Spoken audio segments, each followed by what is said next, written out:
हाय story line में आपका स्वागत है। आज मैं 2012 की एक कॉमेडी ड्रामा फिल्म को एक्सप्लेन करने जा रही हूँ, जिसका शीर्षक है यह 40 है।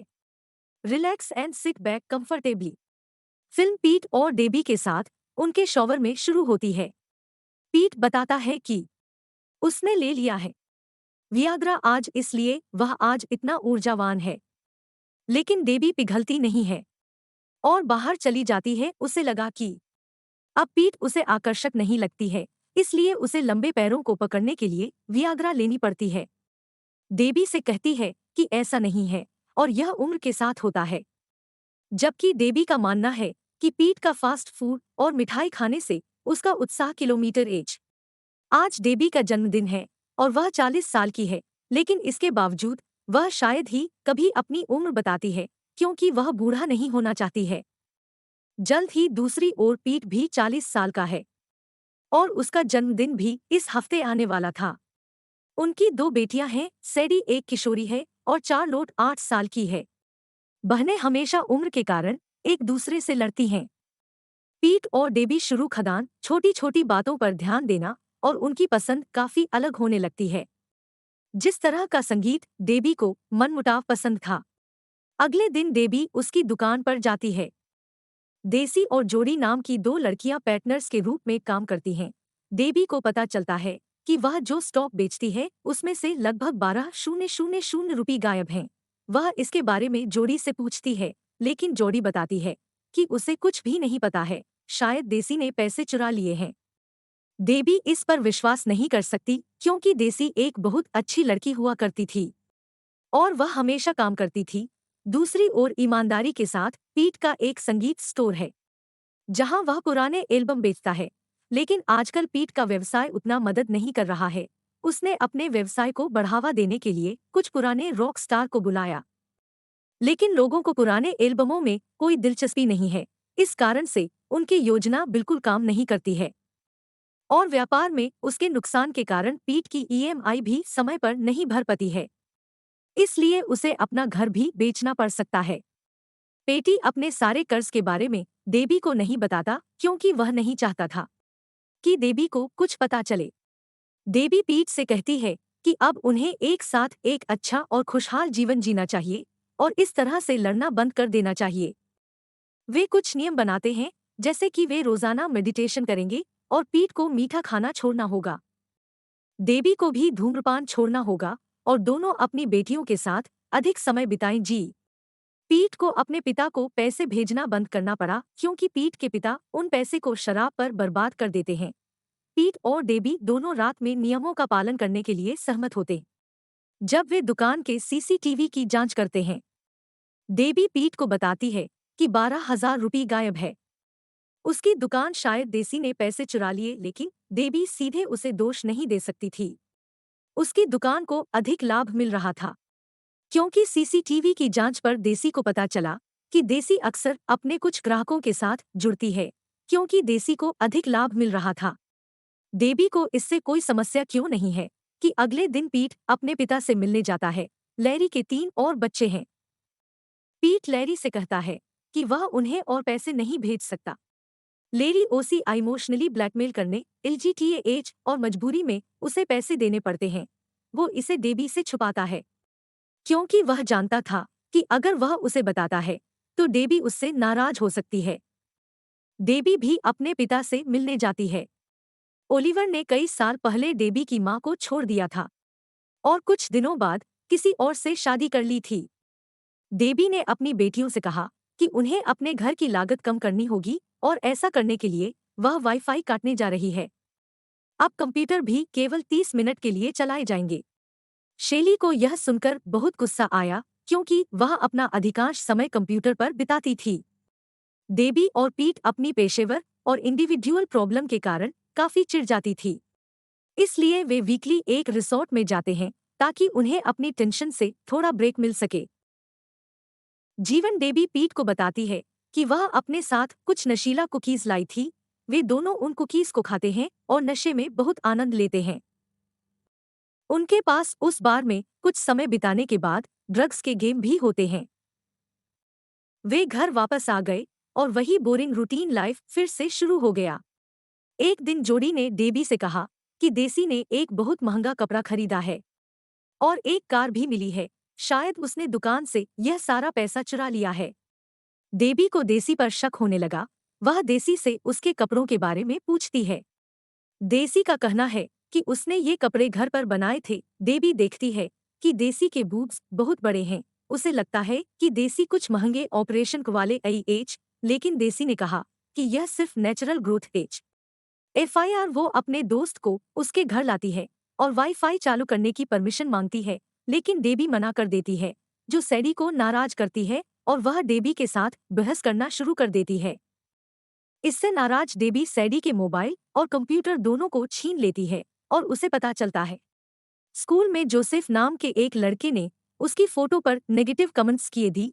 पीट को उसकी दुकान से कॉल आती है और बताता है कि इस बार एल्बम और भी कम बिके हैं और पीट का बिजनेस और भी अधिक लॉस में चला गया है। पीट डेबी को कुछ नहीं बताता, लेकिन अगले ही दिन डेबी उस पालतू जानवर को सब कुछ समझे जाती है। वो समझे जाती एच की इकोनॉमिक कंडीशन बहुत खराब है और उसका बिजनेस लॉस हो रहा है। पीट अभी भी अपने पिता को पैसे देता है। उसके बाद डेबी डॉक्टर के पास चेकअप के लिए जाती है और उसे पता चलता है कि वह गर्भवती है। वह अपने तीसरे बच्चे को जन्म देने वाली है। डेबी सुनकर चौंक जाती है। इसका कारण यह है कि इस समय वह एक बच्चा नहीं चाहती थी। डेबी यह नहीं समझती कि वह अगले दिन पीट को यह खबर कैसे देगी। पीट और डेबी सैडी के स्कूल जाती एच और डेबी पीट से पूछती है कि क्या वह 2 से अधिक बच्चे चाहता है। पीट कहता है कि वह केवल एक बच्चा चाहता था, लेकिन 2 भी ठीक है और वह नहीं चाहता कि तीसरा बच्चा बिल्कुल भी। डेबी उसे अपनी गर्भावस्था के बारे में नहीं बताती और वह इसे पीट से छुपाती है। कुछ समय बाद डेबी कैंपस में जोसेफ नाम के उसी लड़के से मिलती है जो सैडी की तस्वीरों पर नेगेटिव कमेंट करता था। डेबी उसके पास जाती है और उसे धमकी देती है और उसे सैडी के साथ अच्छा व्यवहार करने के लिए कहती है। लड़का रोने लगता है, इसलिए डेबी उसे रात में वहीं छोड़ देती है। डेबी देसी के साथ बार में जाती है। वे बार में बहुत आनंद लेते हैं।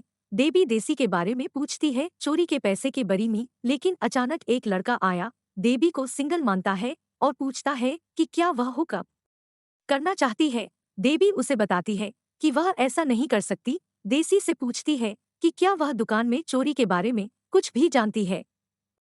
देसी ने साफ मना कर दिया कि उसने चोरी नहीं की है। इसलिए डेबी उससे पूछती है कि उसे इतने पैसे कहाँ से मिले। देसी ने खुलासा किया कि वह पैसे लेकर लोगों के साथ सेक्स करती एज। वह यह भी बताती है कि मासूम दिखने वेल कपल के अलावा किसी ने भी दुकान से चोरी नहीं की है और वह यह सुनकर ड्रग्स भी लेती है। डेबी ने अपनी सच्चाई का भी खुलासा किया कि वह गर्भवती है, लेकिन उसने पीट को यह नहीं बताया है।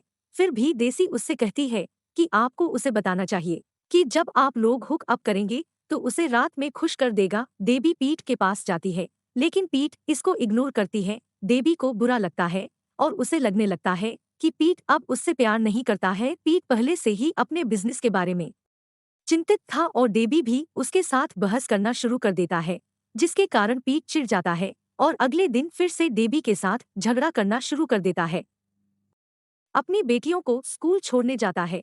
जोसेफ की मां कैथरीन टॉयलेट करने आती है और कहती है कि उसे अपनी पत्नी की देखभाल करनी चाहिए। यह सुनकर कि यह पीट गुस्सा हो जाता है, वह कैथरीन को गाली देना शुरू कर देता है। दूसरी ओर डेबी जॉडी से मिलती है, जो कबूल करती है कि उसने पैसे चुराए हैं ड्रग्स खरीदने के लिए, जबकि वह अभी भी नशे में थी।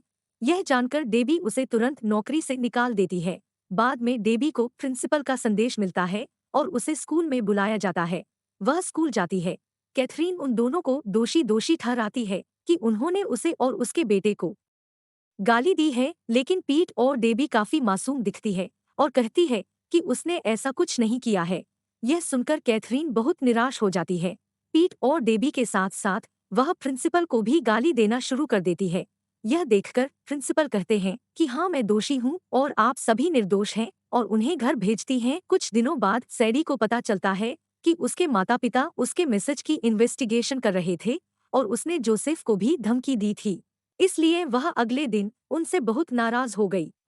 इर्थे डेबी पीट को बताता है कि उनके बीच झगड़े उनके माता पिता की वजह से हो रहे हैं और अगर वे दोनों एक दूसरे के माता पिता के साथ अच्छा व्यवहार करते हैं तो उनके बीच कोई लड़ाई नहीं होगी। अगले दिन पीट की बर्थडे पार्टी है, जिसमें पीट के पिता लैरी और डेबी के पिता सहित सभी मेहमान आए थे। सब कुछ ठीक चल रहा था, लेकिन पार्टी के दौरान माता पिता बहस करना शुरू कर देते हैं। लैरी ओलिवर को बताता है कि यही कारण है कि वह 7 साल में डेबी से नहीं मिला है, यहाँ तक कि वह इतना अमीर है कि वह डेबी की मदद क्यों नहीं कर रहा है। और पीट डेबी गुस्सा हो जाता है और लैरी को पूछना बंद करने के लिए कहता है। उसके बेटे के पैसे से पीट और डेबी फिर से बहस करते हैं और कुछ समय बाद पीट अपना केक काटता है और डेबी चुपके से सिगरेट पीना शुरू कर देती है। सैडी अपनी माँ को देखती है और पूछती है कि आप क्या कर रहे हैं। डेबी का दोस्त गलती से बोलता है कि डेबी को सिगरेट नहीं पीनी चाहिए। प्रेगनेंसी में पूरा परिवार यह सुनता है और पीट उससे बहुत नाराज हो जाती है क्योंकि उसने अपनी प्रेगनेंसी के बारे में नहीं बताया। पीट साइकिल लेकर बाहर गई। डेबी फिर से बहस करने लगती है। उसके पिता कहते हैं कि उसने उसे सालों पहले क्यों छोड़ दिया और चला गया। अगर वह नहीं गया होता तो उसका जीवन इतना सही होता। ओलिवर खटे हैं कि भले ही उसके पास पैसा है, लेकिन वह खुश नहीं है। या तो उसका बेटा ड्रग्स लेता है और उसकी पत्नी कभी नहीं सुनती। उसके लिए उसके फैमिली में उसका कोई इम्पोर्टेंस नहीं है, कोई उससे बात भी नहीं करता। इसलिए वह पीट के बर्थडे पार्टी में आया ताकि वह डेबी के साथ टाइम बिता सके। और उसका परिवार डेबी की बातों को सुनकर ओलिवर से माफी मांगता है और उसे कुछ दिन के लिए अपने घर पर रहने के लिए कहता है। डेबी को खोजने के लिए और अधिक समय पीट गुस्से में बहुत तेजी से बाइक की सवारी कर रहा होता और अचानक एक आदमी अपनी कार का दरवाजा खोलता है और पीट उसमें टकराता है। पीट एक आदमी से लड़ने लगता है, लेकिन डेबी के आने पर वह चेहरे पर पीट को मुक्का मारकर भाग जाता है समय पर और उसे इमरजेंसी वार्ड में हॉस्पिटल ले जाता है। डेबी को लगता है कि उसे पीट लैरी के साथ ऐसा व्यवहार नहीं करना चाहिए। डेबी से कहता है कि तुम लोगों को एक दूसरे को माफ करना चाहिए, एक खुशहाल जीवन जीना। डेबी पीट से मिलने जाती है, वह उससे माफी मांगती है। पीट कहती है कि वह बहुत खुश है तीसरा बच्चा होने की खबर पर। हाँ, और वह सिर्फ इसलिए गुस्से में है क्योंकि डेबी ने उसे अपनी गर्भावस्था के बारे में नहीं बताया। और फाइनेंशियल कंडीशन की बात यह है कि वे अपना घर बेच देंगे और दिन ब दिन एक छोटे से घर में शिफ्ट हो जाएंगे। उनके रिश्ते में सुधार होने लगा बहुत कुछ और उनका परिवार एफआईआर से एक हो जाता है। मुझे आशा है कि आप लोगों को यह वीडियो पसंद आया होगा। यदि आप नए हैं तो लाइक बटन दबाएं और अंत में मैं कहूँगा कि अच्छी तरह से सुरक्षित रहें एंड टेक केयर।